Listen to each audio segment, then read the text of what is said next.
அனைவருக்கும் வணக்கம். நான் பிரபாகரன், ஜோதிடர், சென்னை பேசுறேன். இப்ப இந்த சுப நட்சத்திரங்கள், அசுப நட்சத்திரங்கள், மத்திய நட்சத்திரம் தான் சொல்றேன், கருத்தில் கொண்டு பயன்பெறுங்க. சுப காரியங்களுக்கு நீங்கள் பயன்படுத்திக் கொள்ளுங்க.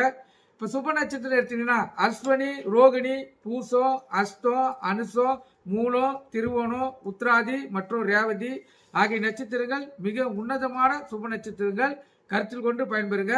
இப்ப பரணி, மிருகசிஷ்டம், ஆயில்யம், மகம், பூரம், உத்திரம், சுவாதி, கேட்டை, பூராடம், உத்திராடம், அவிட்டம் மற்றும் சதயம் ஆகிய நட்சத்திரங்கள் மத்தியமான சுப நட்சத்திரங்கள். இதுலயும் சுபகாரங்கள் செய்யலாம்.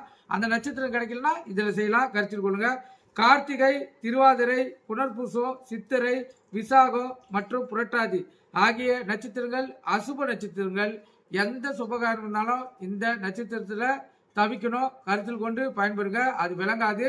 அதை நீங்கள் புரிஞ்சுக்குங்க. கருத்தில் கொண்டு பயன்பெறுங்க. நன்றி, வணக்கம்.